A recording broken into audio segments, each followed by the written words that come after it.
My role as special ambassador, along with Lise Lewis, is um, I think a wonderfully privileged one, because what it gets me to do is to wander around the world, talking to coaches and organisations and academics and others, just trying to get and getting a feel for what's happening.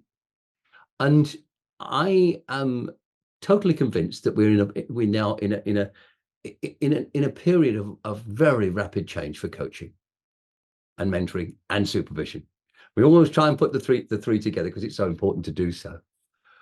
And what I'm going to try and do is look at some of the things that are lying behind those changes and some of the implications of it.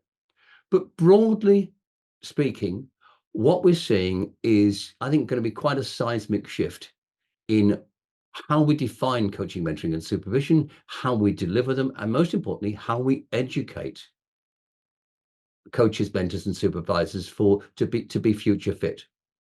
And there are going to be some really strong challenges for us in that, but some enormous opportunities.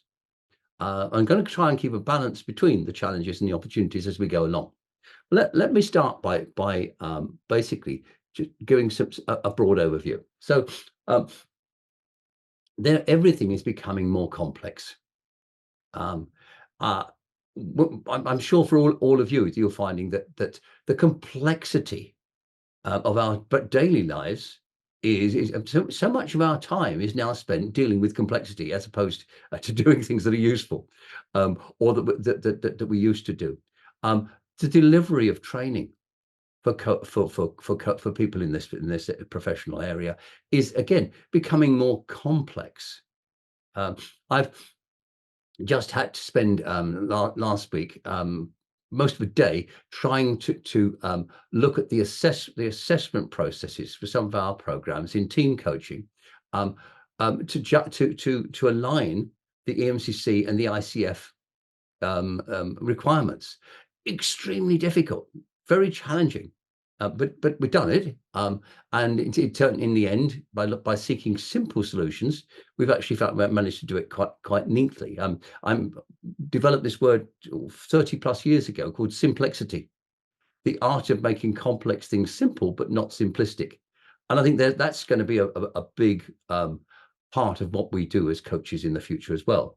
But increasing complexity, driven to some extent by new technology, getting to grips with all the new platforms, and the virtual reality, and all of those different things that are happening that are changing the way we communicate, the expectations of our clients, and the way and simply the environment in which we operate. And these two words, decolonization and democratization, I'll go into them a little bit more detail. But in my recent travels, I've been in Asia Pacific, and one of the things that's come across very strongly is the increasing resistance of coaches around the world to sort of monocultural ways of thinking about coaching, and that's something which people are surprisingly emotional about, and I think that's it's good. We to question these things. And democratization is about how we truly get to lots of people. It's wonderful that people like Better Up, for example, talk about democratizing coaching, taking it out to much wider audiences. But is that enough? And I think through EMCC, we have potential to go even wider. So, and then basically, what does it mean in terms of the profession itself? There's an issue here of maturity. Being able to cope with the complexity requires more mature practitioners. So some of the core trends that we see, basically, we've got this shift inside organizations. Organizations want to have more of the capability internally. This has been going on for some time, but we're seeing that accelerate. And some of the things that we've been doing, like internal coach development centers that echo what's been done in coach assessment centers for external coaches. These are just some of the trends that we're beginning to see, changing the way that we think about about coaching, and remembering that much of the work by Rachel Jones in her research indicates that actually there isn't that much difference in terms of effectiveness between external and internal coaches if they have the same level of qualification. Intriguing stuff. So we're beginning to see some of the USPs of external coaches being diminishing, if you like. I'm going to talk about AI. Basically, AI is replacing already much basic coaching. And this basic level, this very basic level coaching can be done better by an AI than by a human in many cases, increasingly. It can fake empathy much better than a human can, which means that we are, that if we've got lots of people coming in as beginners, where do they get their practice? Because if what the clients are increasingly looking for is a higher level of competence, then training people to administer the GROW model is probably not very valuable anymore. So where do we go from here? Greater involvement by the government. Governments are starting to take notice of coaching increasingly. And starting to say, well, okay, now, do we need to regulate this? In what way do we need to manage this? Now, EMCC is engaging with the European Commission and governments elsewhere, but nonetheless, this is an area we need to keep an eye on, because whatever the regulations start to say, that's going to impact the way that coaching or training providers work. And this whole thing about evidence-based practice. There's an increasing pushback around the world against pseudoscience. And a lot of the work that we've been doing in terms of the research around team coaching has looked at some of the pseudoscience there, like Tuckman's forming, storming, norming to performing, which has no evidence base behind it at all, and in fact, in the one study that's been done of it, a real empirical study that's been done, shows only 2% of teams actually went through that process. Or Lencioni's fable of the dysfunctions of a team, entirely unevidenced. But a good job of cherry picking from the literature to say about the individual elements of this. So there's a lot of stuff out there which we have to start questioning. And one of my colleagues, Kirsten Dierhoff, in Germany, did an analysis of the courses on offer from another professional association, and those that were accredited, and found that a high proportion of them included significant elements of discredited, non-evidential content. And that's a challenge that I think we have to really face up to. What is the evidence base for what we do? So so that's just some headlines, but let's get into some more detail. One of the things that we find fascinating is looking at the world of complexity in coaching, and what we've identified is 10 different levels. So I'm not going to read all these out because it's so boring. But you can see you go from skills and performance coaching. This is the sort of GROW model stuff that you have for individuals, all the way through to helping a team leader to create a coaching culture in their team, all the way through to coaching the team itself, and all the way through then through coaching teams of teams. I'm having some great fun at the moment with some organizations around the whole coaching, that whole system of teams. All the way through to coaching meta systems. And the analogy I use for that is water wars. Water in some areas of the world is a scarce resource. It's usually resolved through violence and mitigation. Can't find the arbitration. Isn't delivering on these things because it requires too much compromise from people. But understanding the whole system and helping people and coaching the whole system gives greater possibilities for people to come to outcomes which are better for all. But this is so we need to be operating at different levels of complexity. Now, mostly what we're seeing is virtually everything in which we see coach education at the moment being provided is in numbers 1 to 5. We've been experimenting with them in level 6 and developing research and technology around those. But basically, there isn't very much in these other levels. I don't know how we're going to do levels 9 and levels 10, for example. We don't have a template for it. But this is the way that things are developing. In 10, 15 years' time, coach education, I believe, needs to be able to help people work all the way through these different levels. And obviously not all coaches are going to operate at all those levels, but we're looking at a very different world. The current focus is very much on team coaching, and the large part of that because it's in a vocal world.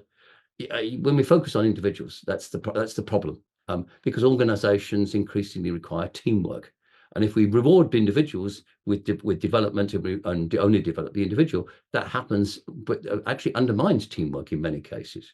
So we know from various surveys that we've done that CEOs and HR directors are increasingly focusing on how do we actually move coaching away from individual coaching to team coaching. This also coincides with a massive shift in the concept of what leadership is. So distributed leadership is becoming much more the objective. Unfortunately, in a survey that we did for a conference board, or some focus groups we did for the focus conference board 18 months ago, a high proportion of the most senior executives in organizations are technically obsolete because A, they can't think systemically, and B, they want to go back to command and control. And that's a challenge. It's also a fantastic opportunity for coaches in enabling people to move from or enabling those leaders to become effective. So to help them think systemically, to help them move away from command and control. I personally believe that these are key areas that all coach education should be focusing on. Okay, let's just move on. So, come on, there we go. I'm just briefly talking about AI. AI cannot think like humans. It's a very different way of analyzing data. So a lot of the analogies we see are basically false, so that they're not real. But what AI can't do is be intuitive. Although there are experiments to try and help AI to imitate some of the ways that humans develop intuition. But essentially, what we are seeing is an environment where AI does the predictable stuff, and the human, whether it's coach or mentor or supervisor, does the unpredictable stuff. Now, there's some gray areas in between there where the AI can throw up all sorts of things that the humans hadn't thought of for the human brain to then play with. So in terms of something abstruse like solutions to complex mathematical theorems, the AI can suggest all sorts of areas that you might look at, but it's up to the human then to interpret those areas in ways that are innovative. So the coaches that are really high risk are the basic level coaches, the people that are trying to work on the GROW model. We know the GROW model has very limited application, that any coach very quickly grows out of it. In my recent tours of Asia Pacific, one of the things that's come across time and time again from the coaches, whatever association they are with, is that they might get their basic accreditation using I'm trying to be very careful in not to compare professional bodies, but they can get a basic accreditation at an ACC, and then they forget about all of that. They start being a coach instead. And it's the transcending of the basics that is important. So if they can't transcend them, if they're still stuck using those basics, they've got a problem. Because the AI can actually do a lot better. The coaches at medium risk Behavioral change is very difficult for an AI to do. It can help you with a simple problem, but as soon as it gets complex, it's not able to deal with that. And I think supervisors who are AI resistant are going to have a problem. But they can if supervisors are also able to use AI, then I think that there's a lot of potential there in terms of getting an AI to analyze transcripts of a coach client, and identifying themes for that from that in a way that's directed by the supervisor's own experience. These are some of the most positive ways we can use this. And coaches at low risk, transformational coaching, developmental mentoring, anything that requires wisdom, basically. And team coaching, because it's so much more complicated, we can't see any way in which AI can replace team coaches. It can, however, do a lot of the rote work at the beginning of diagnostics, for example. And so it's that combination, it's that partnership that we see, and that's really where we see the AI and coaching coming together. What's important here is, how do we train people in our coach education to be able to develop powerful, effective partnerships with AI? As you can see, I'm not going to read the slides out, but there's lots of ways in which they can use AI. But are we including in our education sufficient practice, learning, theory, and so forth, for them to be able to develop their own partnerships? I think in a few years' time, it's not going to be an option. This is going to be something that we need to be that will be required under competence. We're looking at the standards and competencies. AI competence or AI literacy is an emerging competence for coaches. So so it's something that we need to be thinking about including in coach education. Then there's virtual reality coaching. It's here. We're already doing it. If we could just, yeah, good.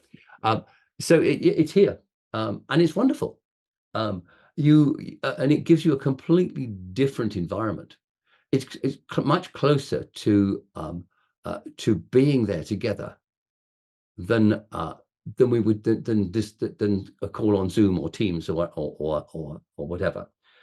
There are intermediary types of technology which don't need an avatar, but basically put you in the same room, and basically you are a television screen. It's sitting around a table.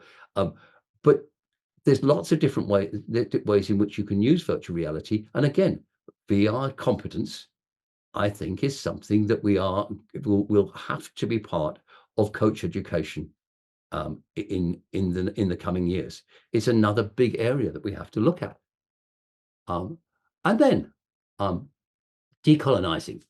Well, the idea that coaching is something, and mentoring and supervision are things which are done, which have come from a Western developed culture, or even a North American culture, to be more specific.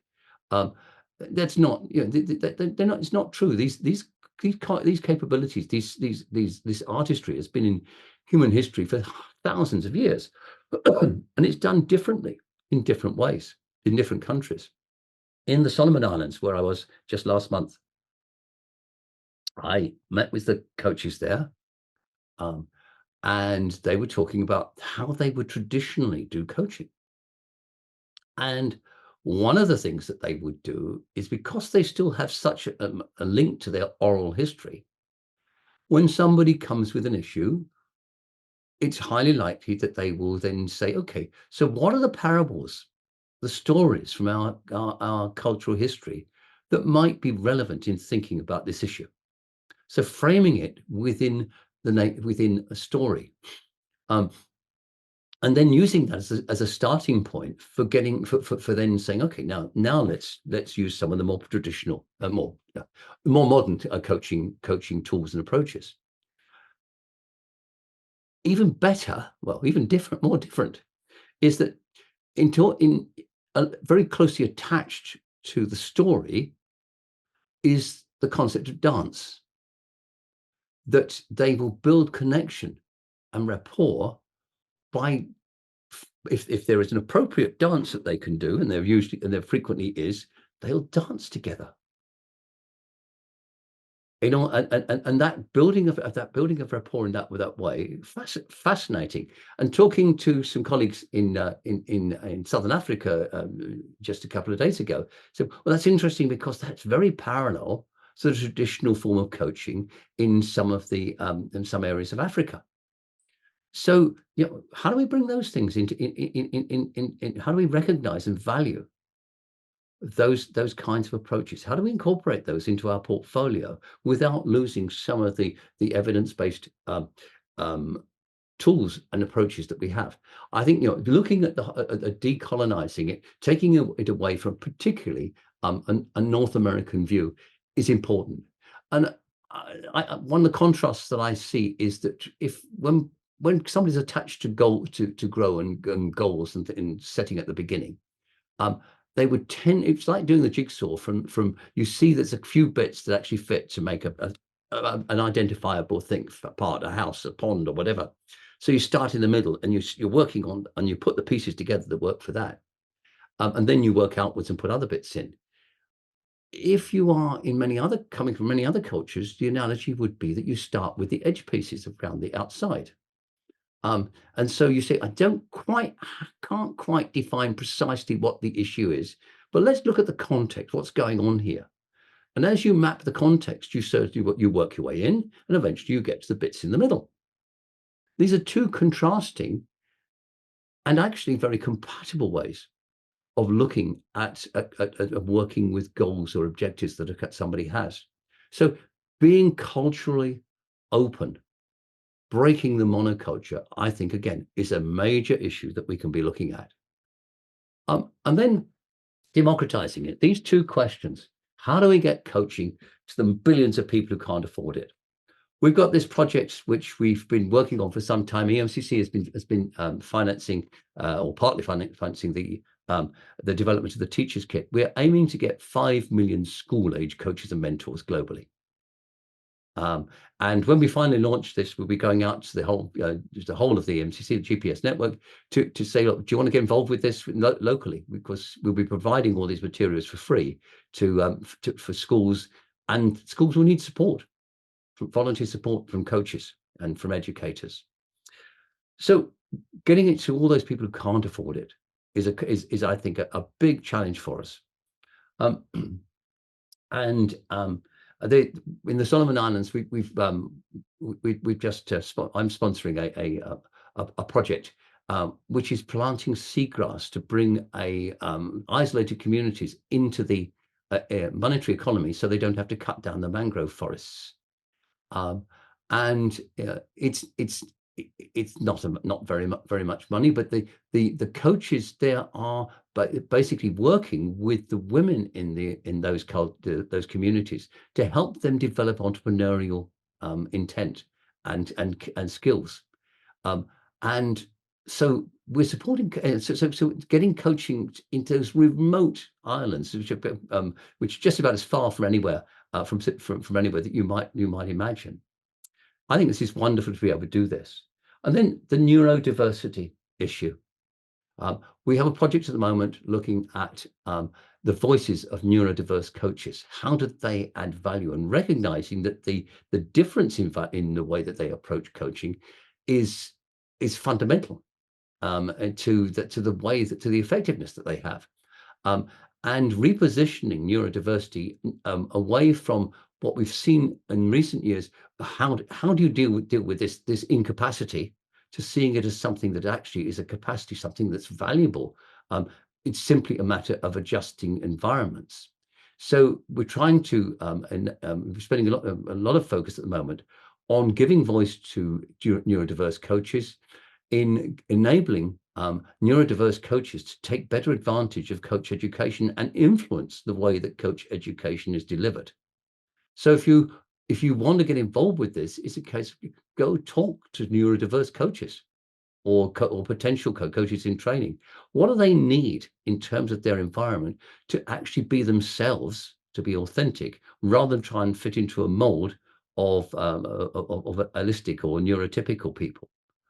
This is uh, uh, much more in line with EMCC principles than trying to make people who are neurodiverse fit in with the norm, whatever that is.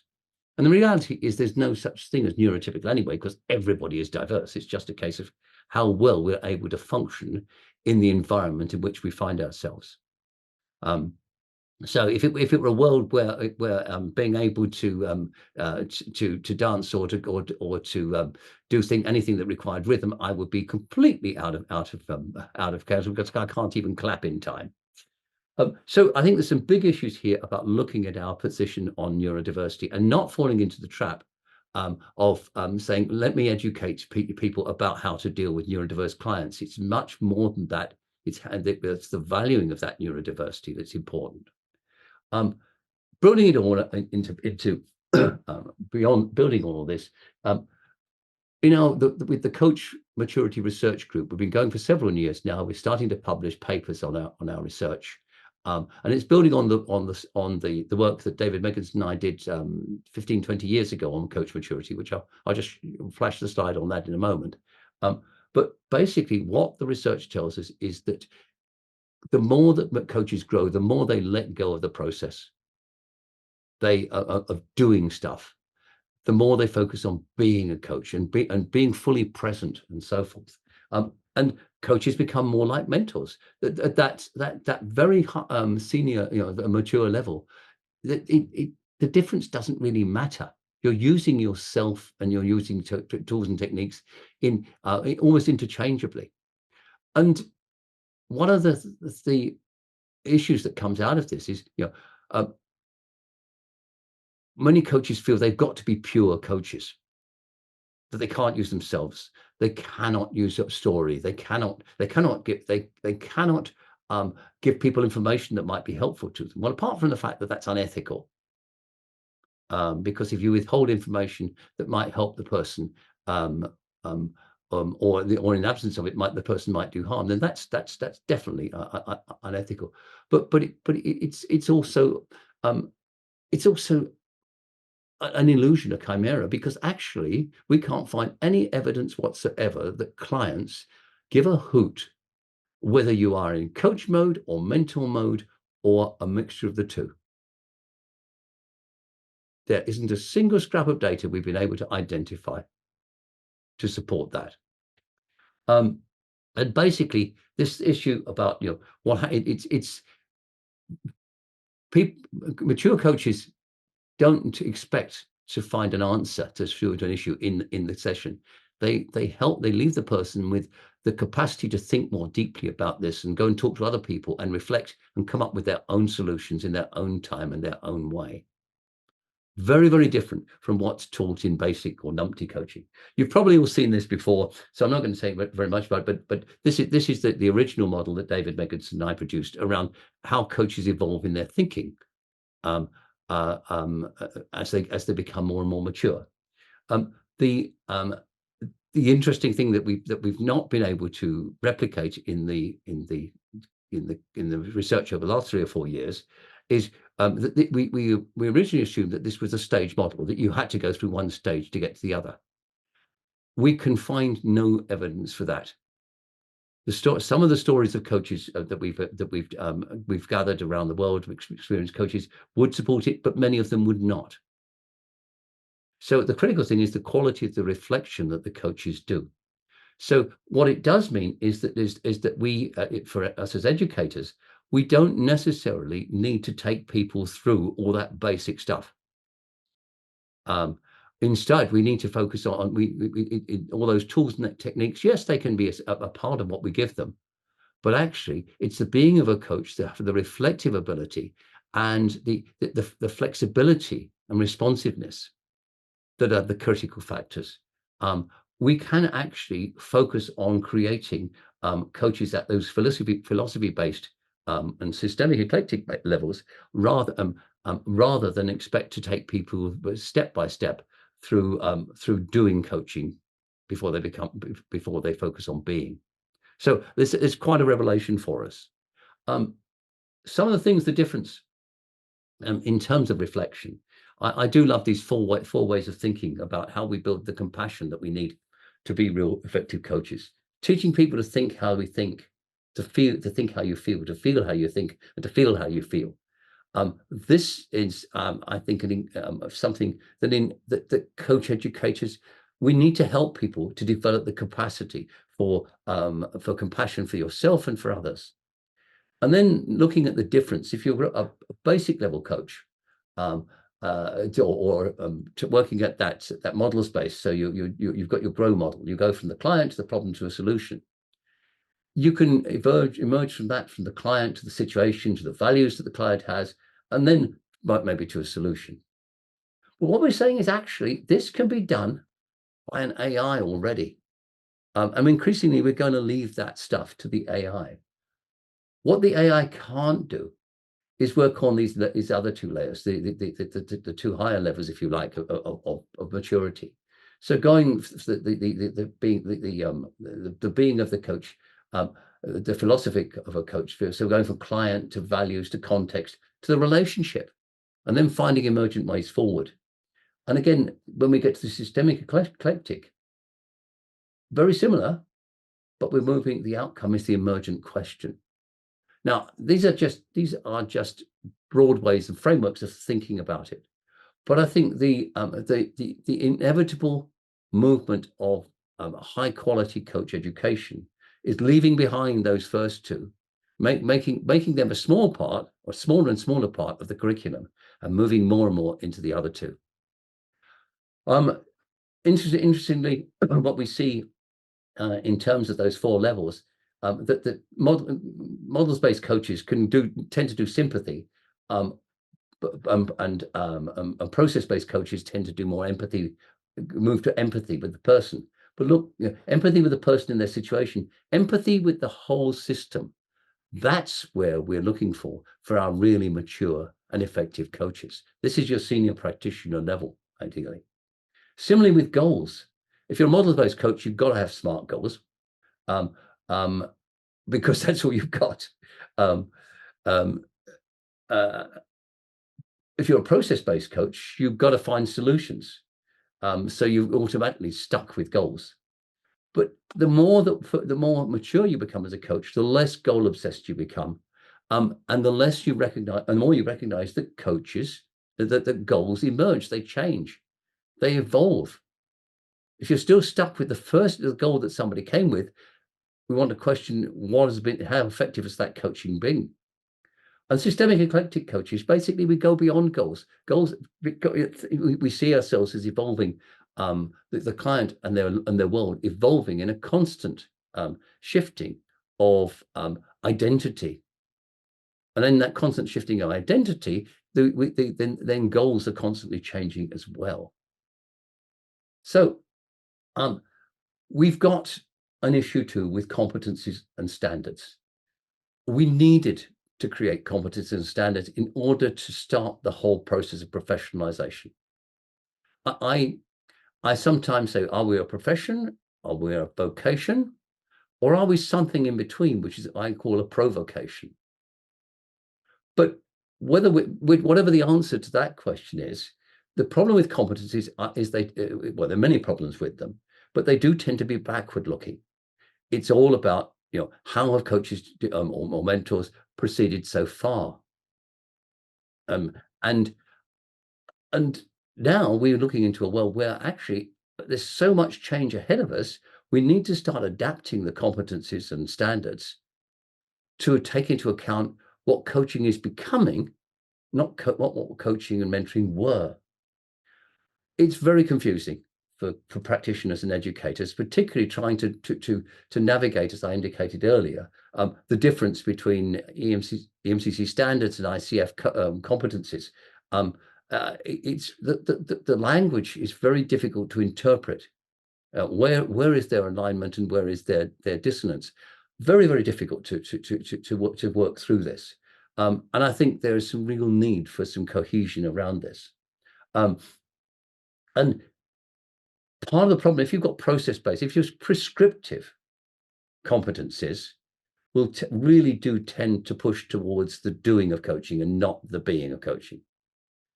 And so we have to balance this behavior. So what does good look like against how prescriptive do we want to be? How diverse can we be within a broad framework? This is going to be a debate that's going to continue.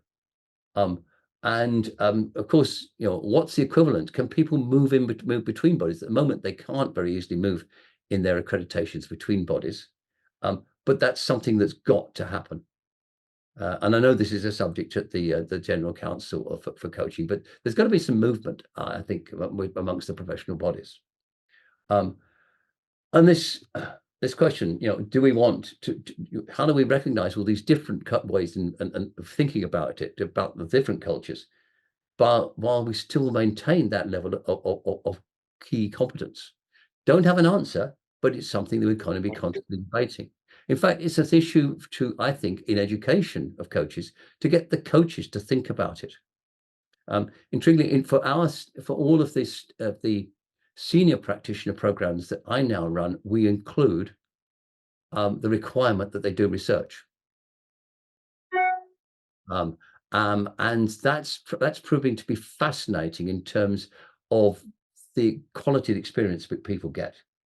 So some of the challenges for us. How are we going to skip over and adjust the way that we educate people so that they skip over or at least don't spend too much time wallowing in the stuff that AI can do better than they can? How do we get away from prescriptive ways of coaching? EMCC emphasizes reflection on practice as a core way of doing this, and this I think is very much in the direction of moving away from prescriptive ways of thinking about things. And how do we sort out what isn't evidence-based practice? Who's the arbiter on this? How do we create real understanding? So, for example, neurolinguistic programming, there's a lot of good techniques in this, but there's also a lot of very dangerous manipulative stuff promoted by some schools of thought in NLP. How do we actually distinguish between those? What are the guidelines that we have? I think we have a real need for clarity around what is evidence-based practice. And then finally, just to make sure that we don't leave supervision out, we need to be thinking about how we train supervisors. There's actually, I mean, there's so many more supervisors about, and that's a good thing. But we don't, but very relatively few of them have the EIA or ESIA. I think that's something that needs to be looked at. What is the capability of somebody who calls themselves a supervisor? Who supervises the supervisors? We've been looking at the possibility of creating some supervision for supervisor groups to help to develop good practice. Quite clearly, the ICF coach mentors are not supervisors. The two roles are radically different. I'm not going to go into the details of that, but I'm sure you're all aware of that. Team coach supervision, which we've had a working party on, really, it is so significantly different. It's not that the elements of that are or the things that we're looking for as the basic competencies. It's the management of the complexity, and there's a whole new toolkit, therefore, that team coach supervisors need. And this big question at the end, we're already seeing a lot of commoditization of coaching, particularly at that basic level. Is that what's going to happen with supervision? I don't have the answer to that. I don't have the answer to lots of these things. But I think it's a danger we just have to keep in our mind. What is it about the supervision and the way that we educate supervisors that will prevent supervision becoming commoditized? So what I've tried to do in this little flurry of this overview of lots of things that are happening, I'm going to stop sharing now. So what I've tried to do is just bring out some of the critical themes that I'm seeing and hearing as I go around the world, talking to coaches in multiple different coaching organizations, professional organizations in multiple countries. These are just some of the themes that are coming up. I hope some of those strike a chord with you. I think maybe what we should do is just have 5 minutes of questions, or just sort of clarification, then go into some breakout rooms, and see where we go from there. I was really interested in lots of the things you said. One around the evidence base and the research. Is that linking in with the BPS? Because I know with their chartered coaching psychologist, lots of the things that you were saying sounded very similar to my experience. I've recently been going through that experience. Sound linked into that. So I'm curious of the links that you see.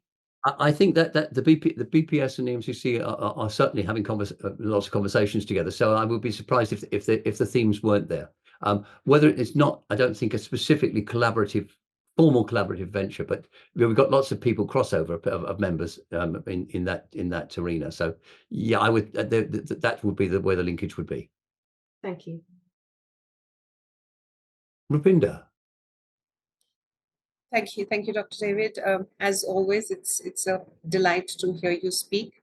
I have a very specific question around the assertion that you made around decolonizing coaching. I'm from India, the eastern part of the world. You said monoculture of coaching is the next thing to a desert, and I could not agree more. What would be some of your recommendations, suggestions, pointers to kind of really tangibly move towards decolonizing coaching? Wow, that's a big. I wish I had a nice simple answer to that, and I don't. I think we really need to have the conversations, and to on the one hand, you could go so diverse that you could take on anything. I mean, I remember being asked for some guidance because somebody wanted to register with EMCC as an astrological coach, and okay, how do we deal with this one? And the solution that we came up with was actually it was quite obvious in the end. Yes, but the charge is very clear that you cannot bring the EMCC into disrepute. And that would do so. But where is the edge of this? Should we be teaching, as in the Solomon Islands, should we be teaching all our coaches to dance? I don't think it would be a required competence, but where does that fit in? So I think we need to start thinking about it, having the dialogue, and that dialogue should not be led or structured by Europe or America or wherever. It should be truly a global dialogue. Sure, that helps and also gives direction. Thank you. Thank you. Sorry, yeah, Arina. Hi, David and everyone. Thank you. Brilliant and thought-provoking as always. Thank you so much. Well, my question was actually about if you could elaborate a little bit on this possible commoditizing of supervision. I didn't quite understand the meaning behind it. Oh, okay. Well, what we've seen is that people have we've had a number of examples of people doing some very, very basic supervision course, a 2-day supervision course, and then say, I'm a supervisor and I can supervise either commercially or inside an organization.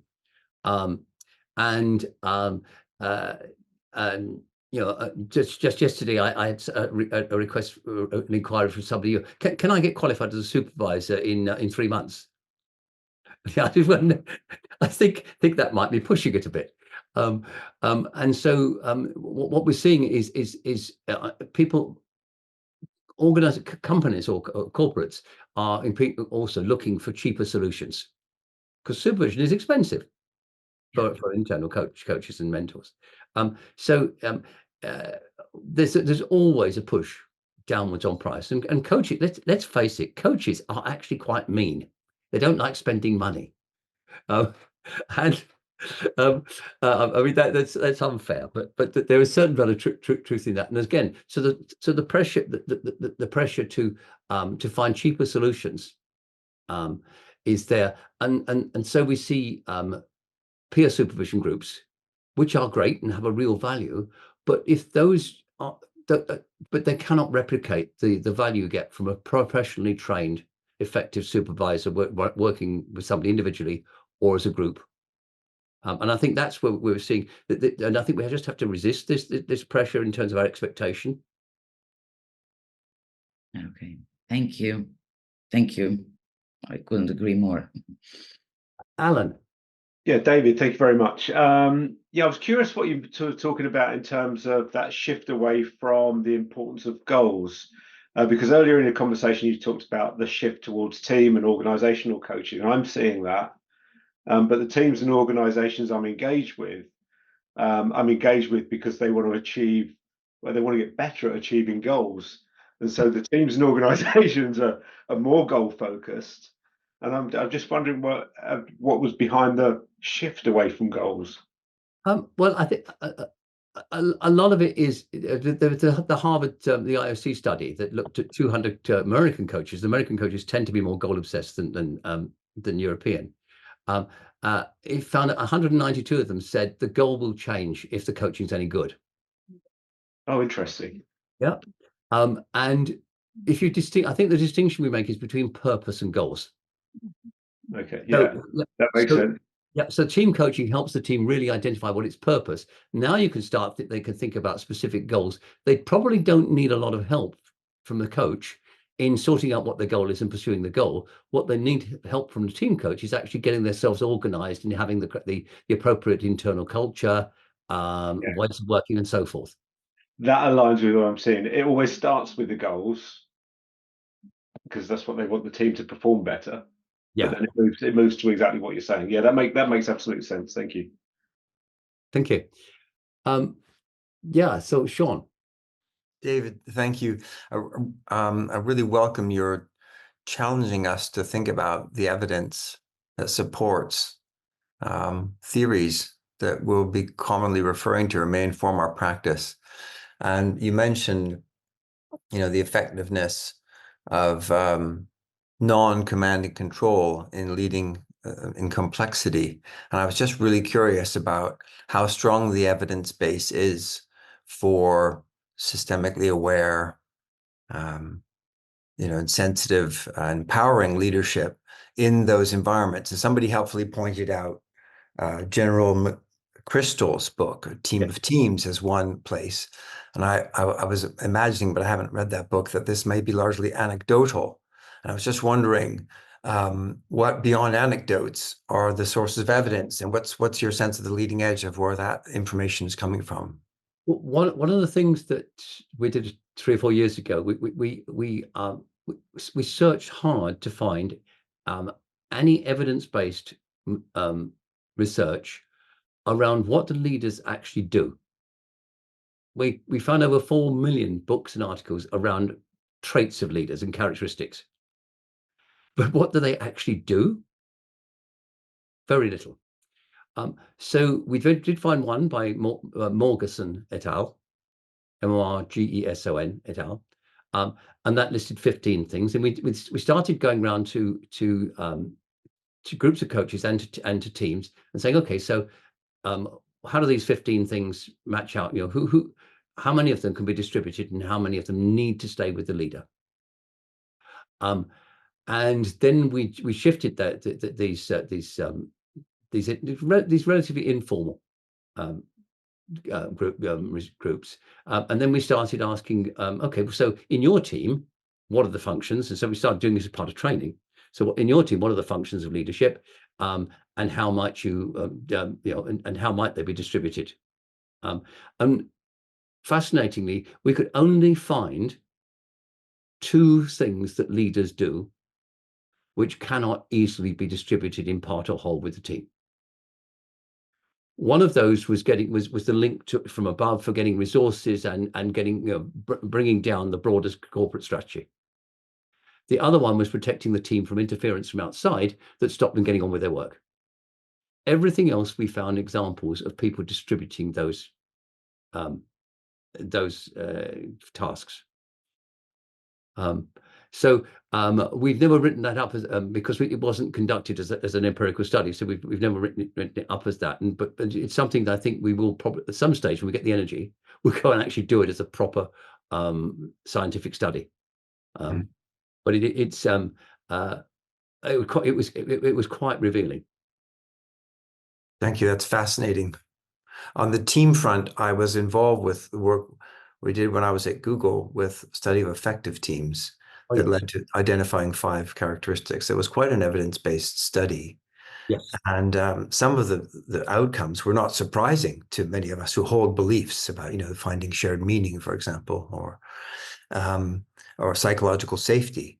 But for Google, there was quite a big surprise at the time that those things came up. And so I'm really curious about just those pools of evidence that we can actually draw upon, because you're mentioning quite rightly that there is more pressure from clients and organizations to draw upon that kind of evidence. So thanks for that. It could be really valuable for the EMCC research committee to actually commission some work or create some work amongst the network here to actually do some leadership studies as opposed to coaching and mentoring studies. So what is it that leaders need? There is a paper just produced by Tatiana Bakarova and colleagues. I actually got it here, but for some reason, here we go. It's in the journal called Leadership, I think. Anyway, it's called "What Do Leaders Really Want to Learn in a Workplace?" A study of the shifting agendas of leadership coaching by Tatiana Bakarova and Peter Jackson. So it's quite interesting. I mean, I think that it raises more questions than gives answers, but that's what you'd expect. Thank you. Great. Andrew. Yes, on team coaching, you mentioned it several times, and I'm wondering if you could share with us your experience of coaching distributed teams, because I find since COVID, even teaching distributed teams to be pretty difficult. But all the teams I have anything to do with are globally distributed, and just getting their attention is a real challenge at a distance. So what do you say? It's certainly more difficult, and yet the majority of team coaching is now happening using distance media. One could talk for several hours about the pluses and minuses of different and different tools and techniques that you can use. I think the main thing is, how do you make sure that everybody is really attending? That they're mentally as well as well as the image. So the simple rules that everybody has to have their, you don't switch your camera off. And so you can manage it that way. But I found that there's a lot of value from enabling everybody in that team, or expecting that team to have bipartite conversations, so they will talk with each other before and afterwards, so that they will internalize the coaching or the training. During COVID, one of the things we got people to do was to at the beginning of every week, you would team up with another colleague, and it varied, and you're constantly shifting it, so it was like a kaleidoscope. But another colleague you would sit down virtually together, and you would talk about what you were looking forward to and what you were not looking forward to in the week to come, and offer each other support. And the impact on team cohesion of that was enormous. So I think we are still developing new ways of getting the collective, the camaraderie. I mean, things like the coffee machine chat before you have a before you have a normal face-to-face meeting. How do we replicate that in a team meeting? Yeah. Okay. Lots of questions to answer that, and I mean, I think we really do need a lot more evidence, and we need to do some really good studies into this. Yeah, I agree. I think we've got a long way to go. I mean, even with simple training, it's we're not there yet. So with team coaching, yeah, I agree with you. Yeah. Thank you. Sinead. So thank you very much. Really insightful. Everybody is saying the same, as always, very insightful. When I did team coaching with you, David, 4 years ago at this stage, or when I did the qualifications in it, I was a very different person to how I am now, and your messages are even better received. I think I have a question, an observation, and then a question really. Um, I remember the early days of coaching, finding it quite frustrating that I didn't feel I could give guidance, right? Mentor gently, not tell them what to do, but a bit of mentoring. So the bit of practice that I do now as I'm building it up, it's coaching and mentoring combined. And I always ask the coachee along the journey, is this working for you? Never tell them what to do. Just giving a little bit of mentoring, because I've worked in those really stressful executive roles. So I can kind of help a little bit, but allowing them to still find the question from inside. But I remember when I was doing that 4 years ago, when I was doing my very first coaching qualification, and I was really frustrated that my peer coach in the course was just, clearly just not ready to do the coaching journey, right? I suppose it's just to, like, I get your opinion on that, and what is the line that can't be crossed, and just ask you a little bit more to give your opinion. Sorry, I'm really unprepared for this because I was working in the background, but maybe to just ask your opinion on where you think the line is, and how much you think mentoring helps or adds, because you did mention it, and I'd love your more opinions on that value. Okay, there's a nice simple way of looking at this, and that is that coaching and mentoring are both approaches to help somebody have clarity about their internal world and their external world. And what they do is link their understanding of their internal world and their understanding of their external world. Yes. And so when we are in whatever pure coaching mode is, we're focusing on the internal world of the person, but primarily, with a little bit of focus on the external world, because it's how they're seeing that it's a limited understanding of their external world around the possibilities around them. And in that pure coaching mode, because we don't understand the context, we can just ask a few questions for the person to think about it. But as a mentor, come with contextual knowledge as well. And there's a big difference, there's a vast difference between giving context, which is information that helps them with the quality of their thinking, and giving somebody advice, which is doing the thinking for them. And so as a mentor, Yes. we are able to draw on our own experience to give some additional context. So we're adding greater value to the conversation. Yeah. Yeah. I find it almost brings about more equal relationship. Yeah. The coachee, and you're really respected for being honest about things you've done wrong in the past that you learned from, Well, but interestingly, one of the factors that builds a strong relationship is the exchange of story. Yeah. So are you, as a coach, if you're not exchanging story with somebody in that sort of pure coach mode, you are basically making the development of strong interpersonal connection much harder. Yeah, that's really helpful. Thank you so much. It's a pleasure. Paul. So I think Andy and Sean have both touched on my question, but my observation from working in organizations for many, many years is that actually this goal orientation is relentless. And I'm with you. I believe in emergent goals and visioning and purpose and all the rest of it. But I'm just wondering, how can we as a profession educate the world of leaders that actually they need to think more systemically? That's a great question. So there's about 3 books on its own, and but my honest answer is I don't know. I think it's a challenge for us. It's not just about educating coaches; it's about educating leaders as well. Exactly, and they're hard to reach, and we know all the challenges around that. One of the things that be in my bonnet for many years is that organizations spend a lot of money buying in coaches. Yes. And they may even spend money training coaches and mentors inside the organization. If it's a mentoring program, they'll usually train the mentees as well.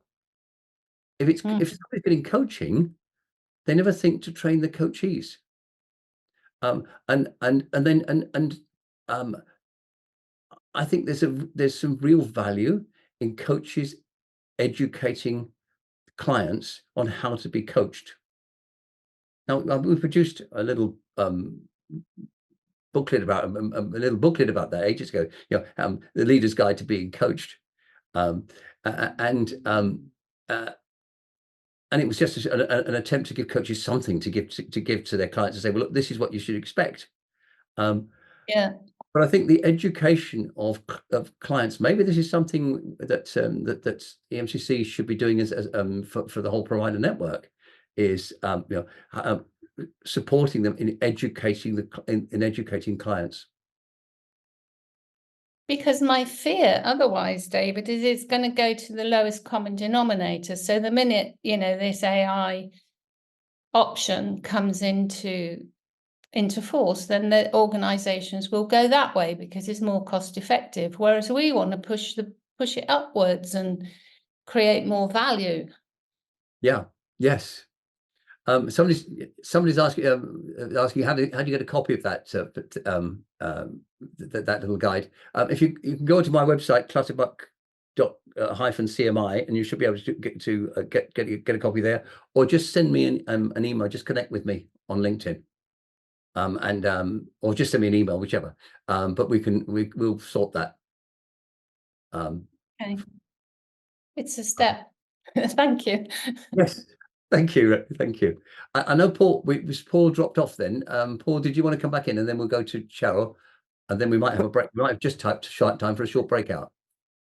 Yes, thank you. And I'm delighted Jay went before me, because it kind of links to what I'm thinking about. So you've talked a lot about increasing complexity and kind of coaches moving up the kind of complexity ladder, requiring also increasing amount of systems sight.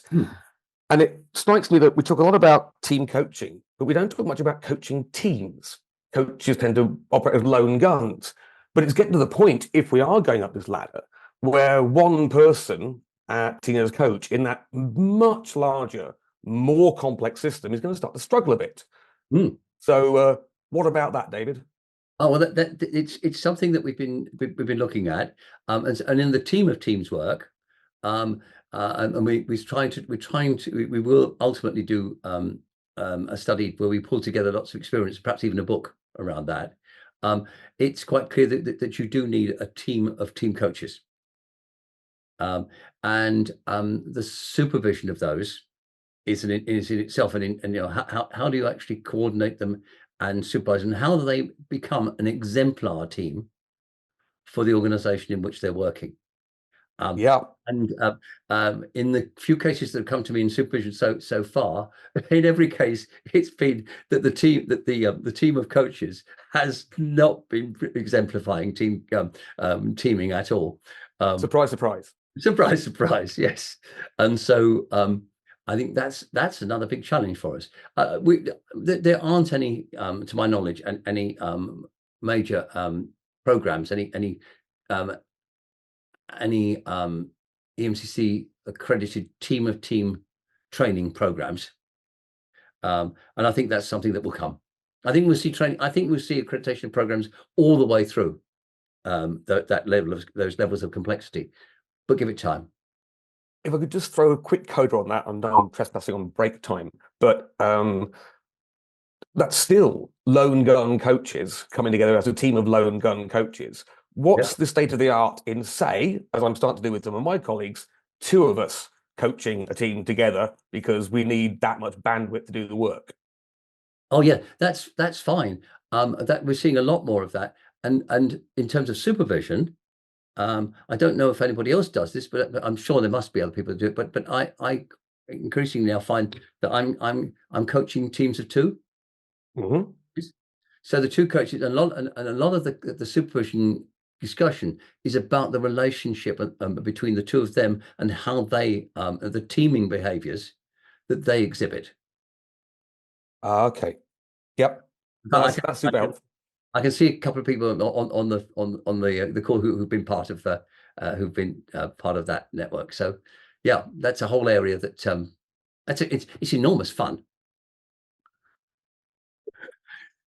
Okay. Yes, I just don't know what I'm doing half the time, but maybe that's part of the problem. But remember, I like to say that team coaching in particular is improv. Cool. There we go. Okay. Yeah, Cheryl, and then Neil. Then if we're going to have a breakout, it's going to be a short one. But yes, carry on, Cheryl. So thank you, David, and very insightful session. I just wanted to ask, do you think that coaches, because management and senior leaders have, I think, so little understanding of what coaches do you think that coaches should be involved with senior leaders when they're making decisions, probably just asking questions, and then be involved also, and so that they get an understanding of why coaches should be involved with teams as opposed to just individuals as and when leadership thinks that that's necessary? I'm not quite sure I understood the question. Sorry. So the question is, do you think that coaches, the work that we do as coaches, should be involved with senior leaders, with management, when they're making strategic decisions Yes. about what should be done with regard to coaching or anything else? I think it would be really helpful in many cases if that could happen. Yeah, I mean, yes, I think ideally, I don't see it happen very often. No. Because it usually goes through advising HR. But one of the ways you can do it is to include it in discussion on coaching culture. And what I've done a few times is to actually be with the top team, helping them think about their role in creating the coaching culture. Yeah. No, thank you. And lastly, Neil. Yeah. Thank you so much, David. Really interesting talk. And I'd just like to know from you, if you had one or two calls to action for this group of people, the 243 people on this call, around how they could contribute to moving coaching forward, what would they be? I've always declined to say that's something that we should add to the questions for the breakout. But let me try and think completely off the top of my head. I think coming together to look at how do we actually respond to the need to create these coaches, the coaches of tomorrow, without them having to go through all of the basic, all the grow model type stuff and all that. How do we actually create coaches who are mature enough to practice from day one? I don't have the answers to that, and I think that's an answer that has to come from educators themselves. I mean, you're the guys that are doing the education. You know the practicalities. I mean, I can just talk from within my own network. But I think that just looking at how do we make that shift to becoming a mature profession by maturing the nature of the education that we offer. Thank you. Wow. Okay. Let's take 10 minutes on a breakout, and then so what are the critical themes for you that come out of that? And then we can pop them all in the chat at the end and gather them, and then distribute those later. But let's do a quick breakout into small groups, and then we'll bring them up, or we'll try and collect back the gems of wisdom from those. Firstly, if you can put some of your conclusions into the chat, then we can gather them and distribute them to everybody, because we've only got a few minutes, and we can't possibly hear from everybody that would like to say something. But let's take some of those that we can. Particularly important issues that you've identified, things that you feel need to be said, or better still, questions that need to be asked. So don't feel shy, go for it. But please fill up the chat with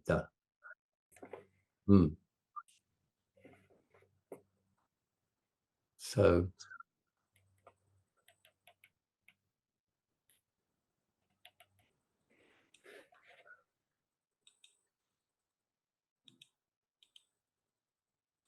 yes, some lovely comments in here. Where do we start? I've lost it. We've moved out so far. Where do we start with this new way of being coaches? Yes.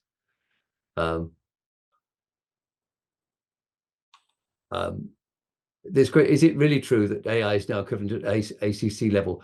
Basically, that there are enough coach bots out there that can replicate taking you through the sort of grow model type conversation. Now, it depends upon how you define the ACC level, what that actually means. But to follow the AI can follow the process as well as a human can, basically. Now, what then depends is what the human brings as additional to that, and that's a little bit more difficult to describe. So I don't think we can say definitively that an AI can be the equivalent of an ACC coach. I think that would be pushing the envelope a little bit too far. However, it can if the coach is process focused, the AI can do a lot of that for them, and it's getting better. So anybody just like to comment in the last few minutes that we've got, in addition to what you're popping in the chat?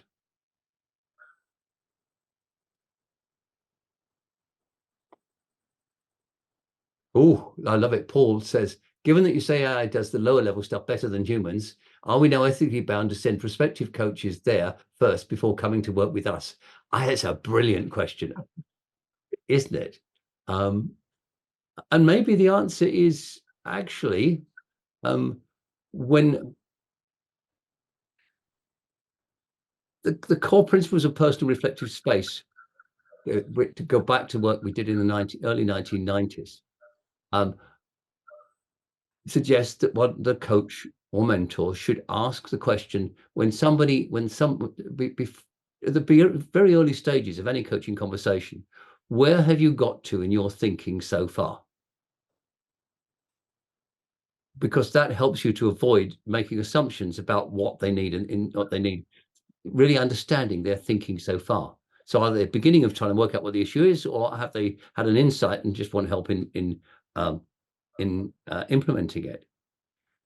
If we take that principle, we can say, okay, so enabling people to have enough of a conversation so they are better prepared for a coaching conversation that can go deeper. That would seem to be a logical thing to do. It's going to happen to some extent anyway. Should we be promoting that as something that would be a normal practice?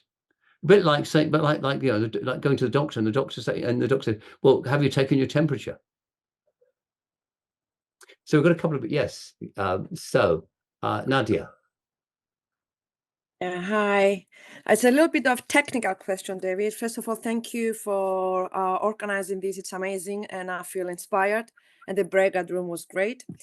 It's a technical question, as I said. So I'm based in the UK. So EMCC UK, it's been like, I think, of collaboration with ICF.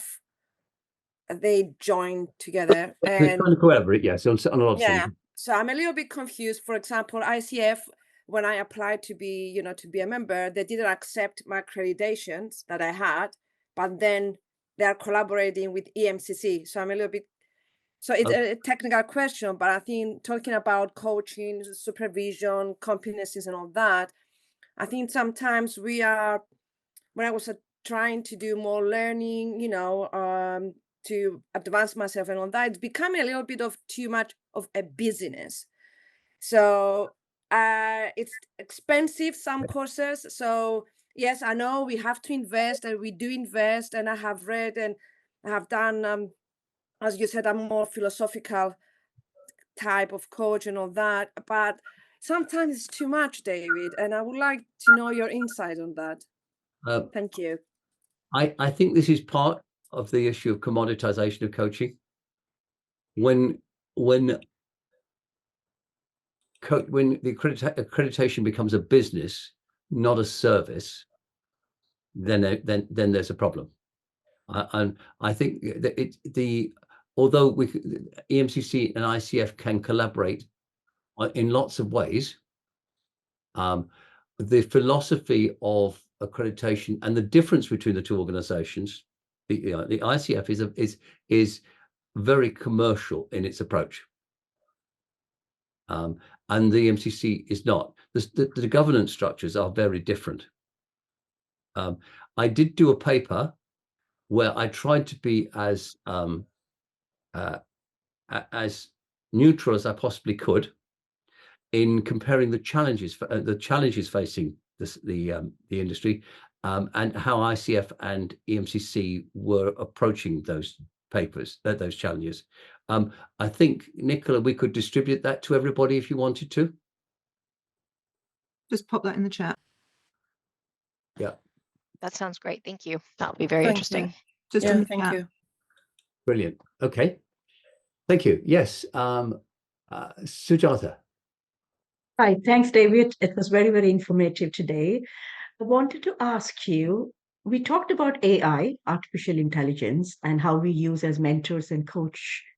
How does it impact even if the mentee or students who also use AI, both of them become artificial? I think how authentic it is. Yeah, we've done some thought experiments about what happens when the coach's AI and the client's AI interact with each other, and then going beyond that, when the supervisor's AI interacts with the coach's AI. We've got some real issues here about data privacy. The ethical side of this, we're only just beginning to explore. I think we've got to get really much more deeply into this. It's happening already at a very low level. It's going to be a lot more prevalent.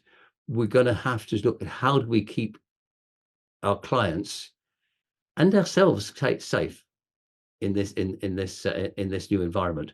We really don't know at this stage, but I know it's something that there's an EMCC working group looking at more broadly.